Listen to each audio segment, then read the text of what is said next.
Welcome to Season 2 of Talk Me Healthy. Each month, we invite a guest to explore a topic related to healthy living.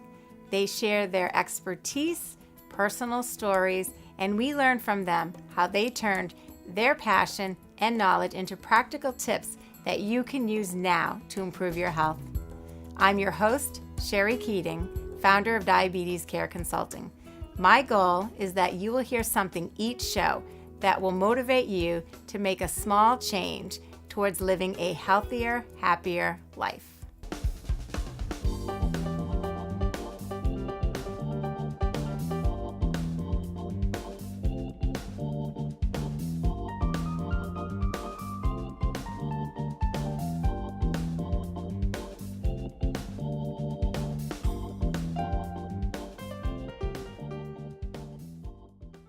Hello and welcome to Talk Me Healthy. My name is Sherry Keating, your host. Today's show we are going to be talking about the 1540 connection. Please welcome my guest, Kelly Fatman, who is the VP of Engagement, and Helene Winn, Director of Education and Outreach, and John Heald, cancer survivor. Thank you so much for being here. Oh, thanks for having us. And John, congratulations. Thank you. So, what is the 1540 connection? So 1540 Connections' mission is to improve cancer survival rates by teaching people how to detect cancer early. And the way we do that is it's really kind of a series, it's an education program that really teaches people how to benchmark their health, recognize subtle changes, and then how to work with their doctor. Okay, and how long has 1540 Connection been around? Because you know what, I actually heard from a friend who you came to their fire department. Oh, recently. And yes, and so I was talking with him about my show, and he said, oh, you need to contact 1540 Connection, have him on your show. And I said, what is the 1540 Connection?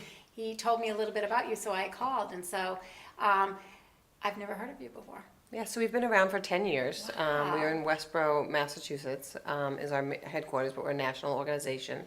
And we go into schools, high schools, colleges, and then corporate settings to do our education. We're now actually educating firefighters because they have an increased risk of cancer, significantly higher than the general population. And we knew that they could get a lot of value out of our education. So Helene can speak more to that, but... Okay, all right, so tell me a little bit more about that. Yeah, so it's been really exciting. So I would say for the first 8 years or so, about 85-90% of our programs were in schools, and over the last 12 months we've expanded into the fire service. So going into fire departments across Massachusetts and partnering with them to share our education and educate the firefighters on things they can pay attention to for themselves, how to notice changes and the importance of acting when you notice change to really kind of drive that awareness about early detection, how to do it, and the difference it makes. So the importance of what you do is all about awareness and early detection to prevent cancer. Your own personal awareness. So you paying attention to what's normal for you, recognizing changes. So it's really putting the power in the hands of all of us to detect cancer early. I think people naturally expect that'll happen at a doctor's office, but unless we act and get to the doctor based on things that we know about our body, then you can't, you have to start the process there. So why 15 to 40? Why not younger than that? Why not older than that? Don't we all need to be aware and looking for signs and symptoms? Yeah, so we do educate everybody, all ages, but when we were founded on a statistic that there's been no improvement in survival rates on people aged 15 to 40 since 1975. Wow. So as a result of that piece of information, the founder of our organization said, oh my gosh, is somebody doing something about this? And he went to a lot of, Dana-Farber and Mass General and a lot of the cancer players, and nobody was. So he felt like it was a calling that he had to address. And the key piece of the 1540 missing, here we go, sorry. The challenge with 1540 specifically was the lack of diagnosis or early detection, and that's kind of how we were born. So they identified that there's a few issues with people in that age group. They're not seeing a doctor consistently. They're in that invincible category. They don't really think that there's anything seriously wrong with them.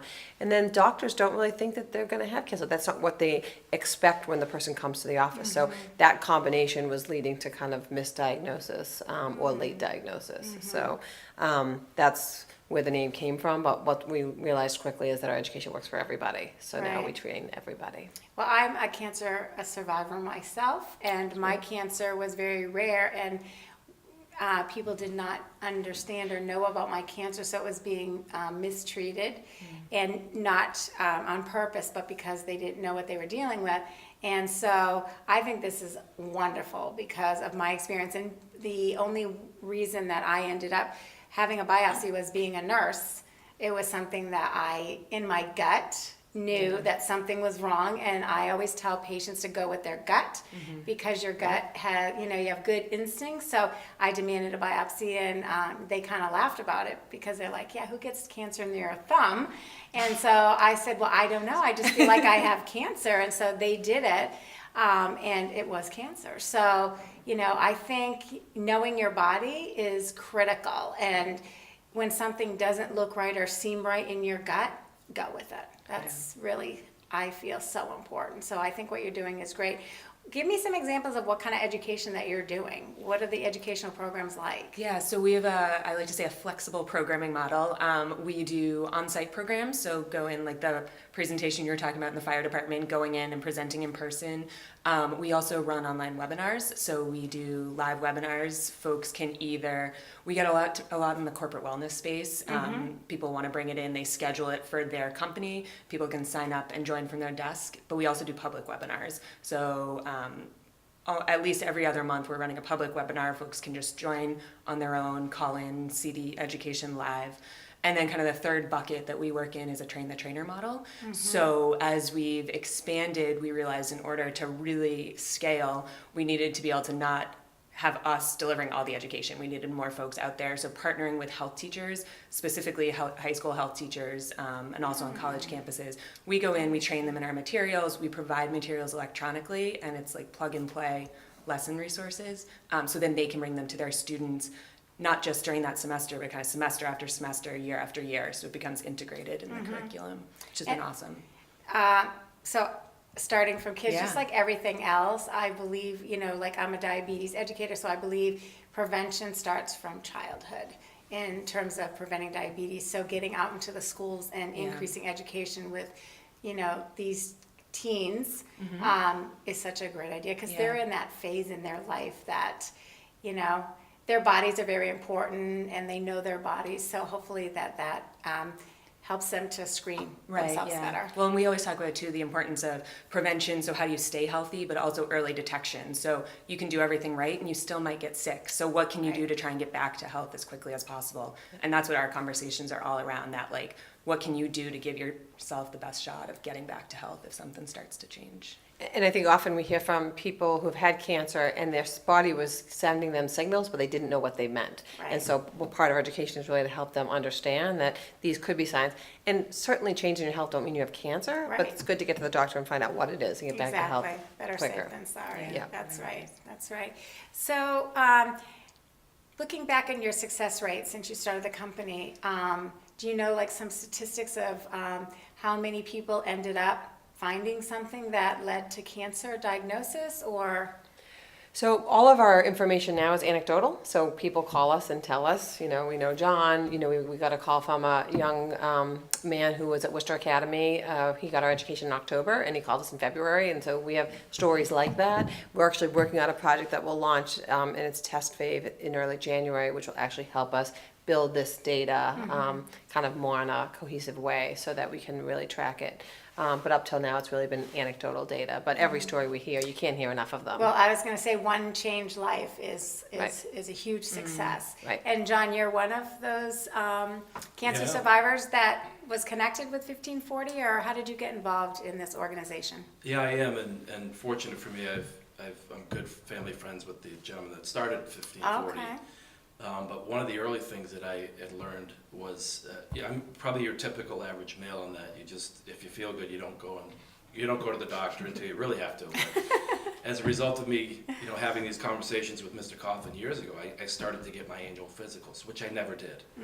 So that was, I think, a very important part of everything. But then it got to a point where I was doing the physicals, but then I got sick. And by sick, I would mean I'd get the flu, and it was a really bad flu, and it would last for 3 to 4 days. And I'd be out, and then I'd get better for 2 weeks, and another bout, and another bout. And all along this, I was going back to my primary care physician saying, I don't feel well. As a matter of fact, I've lost 30 pounds in 6 weeks. Wow. That's a sign right there. Well, you'd think, but then I was told I was a healthy 45-year-old male and maybe it was stress.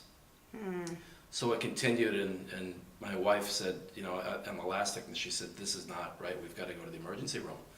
So we went there, and they did perform the MRI, which I had not had yet. I've had all the tests prior to that, but the MRI revealed a very large, rare tumor on my pancreas.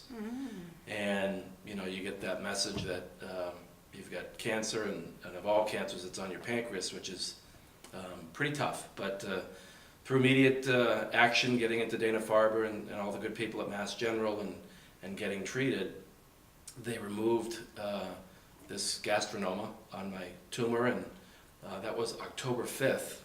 It will be 2 days from tomorrow. We had the surgery. Yay! Congratulations. And having gone through my most recent CAT scan, cancer-free. Congratulations. But it was really, the 1540s persistent message in making sure you know your body. If something doesn't feel right, it's because it doesn't. Right. And for us to go back to our doctors and challenge them until you find out what is wrong and then how you're going to fix it. So just a very important mission and message that everyone at the 1540 is all about.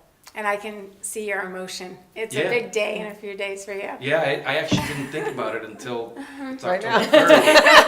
October 5th was the day, so yeah. There's something to celebrate. Absolutely, you deserve it. And I had to wait 10 years for my cancer to be, so that I could say that they can never say you're cured, but 99.9% cancer free. And I had to wait 10 years because of the type of cancer and the fact that it was ulcerated and small cancer cells could have gotten through. And so my 10 years was 2 weeks ago. And trust me, every single day over the last 10 years, I never, ever forget. And I credit a lot of that to being healthy prior. So you say being healthy so that if you end up with a cancer diagnosis, you can do what you need to do to get healthy. And so I always teach when I speak is being healthy at all times so that if you get a call that changes your life, your body can handle whatever comes down the pike. So What's I funny think is that's that so I've become important. that guy. Where Good for you. If a friend comes up to me and says that they've got something wrong or they're not really sure, and what really started mine was heartburn. And every, I think, middle-aged person, guys maybe more than women, get heartburn. But I got it really bad, which were the symptoms. But they'll come up to me and say, "Hey, John, you had heartburn. Like, what was it like?" And I'm like, "Well, go get checked. What are you messing around Right, for? Just go to the exactly. doctor and get it. Yeah. You may just need a prescription. Or you may just be a wimp. But go get checked." So I have become good that for guy. you. And I'm okay with it. That I totally am too. I share my story all the time, and so I think we need more people to do that to increase the awareness. Speaking of doctors, do you go into the doctor's office and do education, or? We don't. So our education is for everybody, right? Okay. And where we found the easiest kind of opportunity to get to large groups of people is in the schools, the colleges, the corporate settings, and places like that. So, but we work with doctors. We've actually just did a series of interviews with primary care doctors, and it is interesting because they need us as much as we need them. So the role we play is so important. And when you go into the office, the doctor's here and you're here, and then you have to come to center ground, Right. and you do that by working together. And sometimes the answer's not right, but then you have to try again. And really the onus has really switched to be more on us than ever before. So we do work closely with doctors to get their perspective and figure out how the education that we provide helps them too. So where do you go from here? So you have all these great programs. So do you have other things that you're thinking of doing in the future to have a greater impact? It's interesting. We have several projects underway. Whether I can let the cat out of the bag Okay. is another question.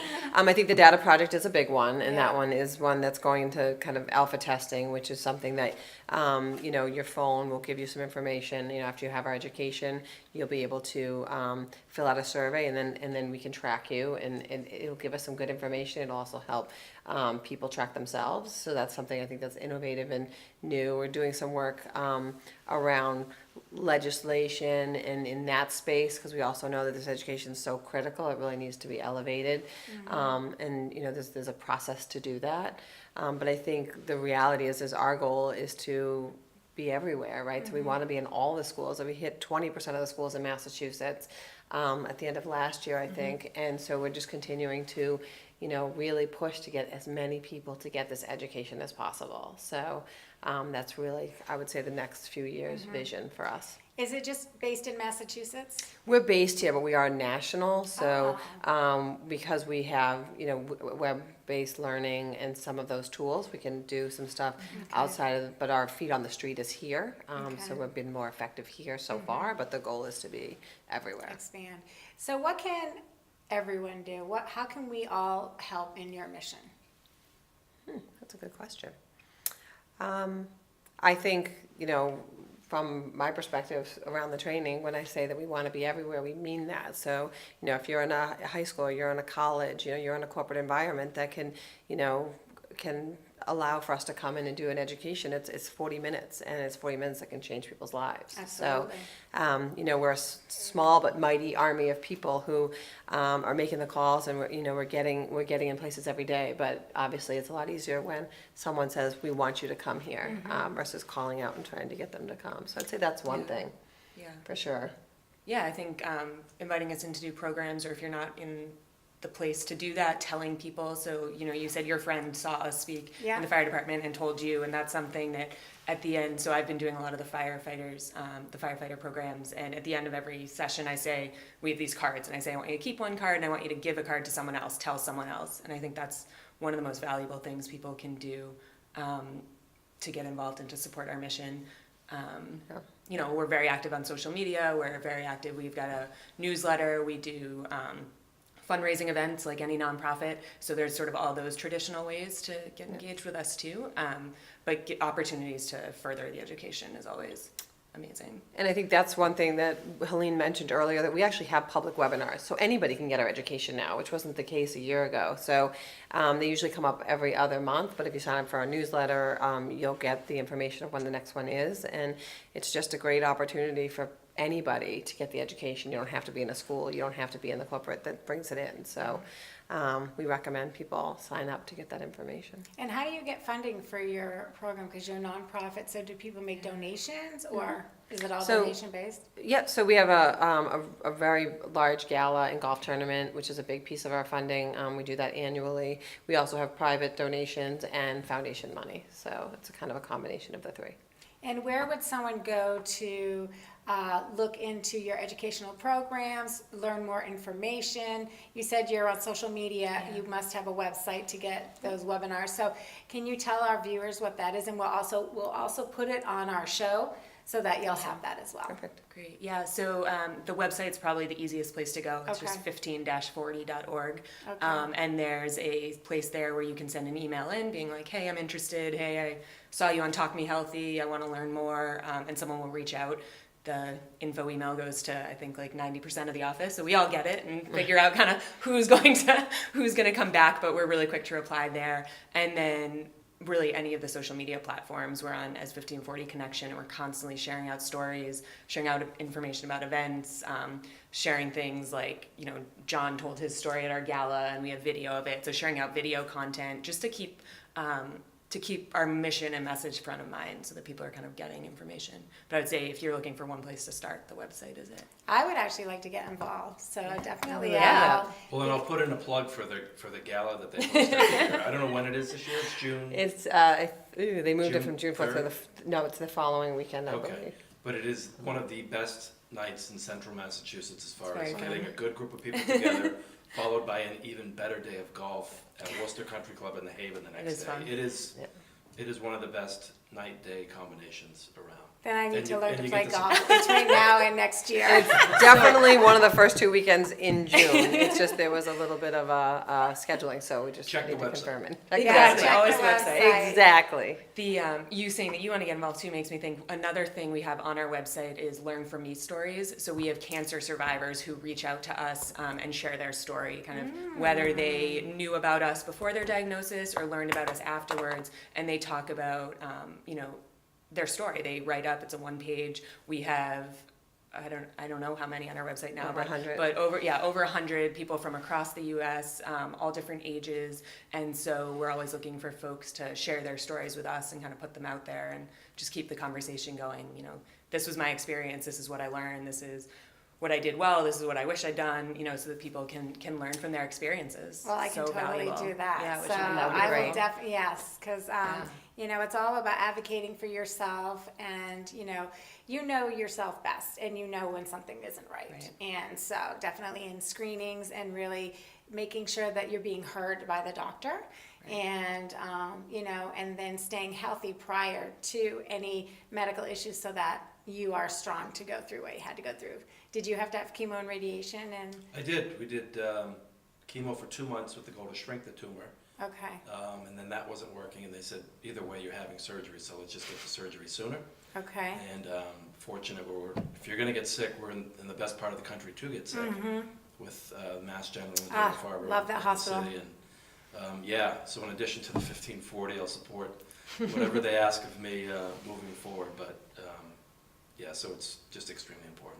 Mass General is the hospital that treated me as well, and they were phenomenal. I can't even begin to tell Yeah, you. Mass General's incredible. Oh, they're unbelievable. Mind, body, everything. And it's not just you as the patient, the whole family. Yeah. They were, I had an incredible team. I luckily am discharged from my oncologist forever now. So, which is That's great a news. good It's That's always wonderful. sad too, right? Well, I You know. have those I said. relationships. Well, I said to him. I said, "Oh, I'm not ready for you to cut the cord." And he's like, "Oh no, you're ready." I said, "Well," he's like, "but you can come back and visit." I'm like, "Okay, I definitely will." So, well, I love the work that you're doing, and I definitely would love to get involved and share my story and whatever else. And you know, this show you can take with you, and you can use it to promote your.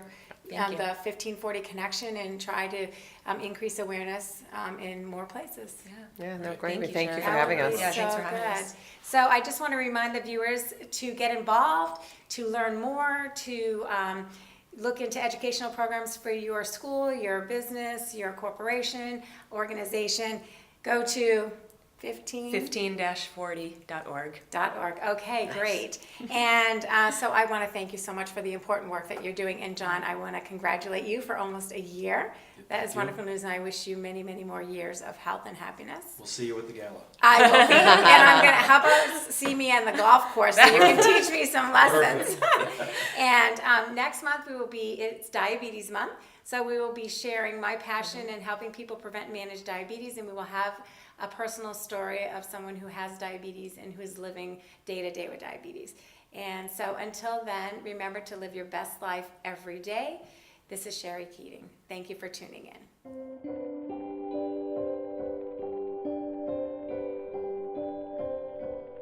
Cancer rates are rising, and the earlier that you detect it, you have the best chances for beating it. There are a lot of barriers to care. Fear is probably number one. Forget about family members. They don't want to talk about with their doctors either. Being open with regards to any symptom that may give us clues is the key. We need people to become passionate about how to detect cancer early, before their health changes, before cancer may be touching them. They have a tool for life.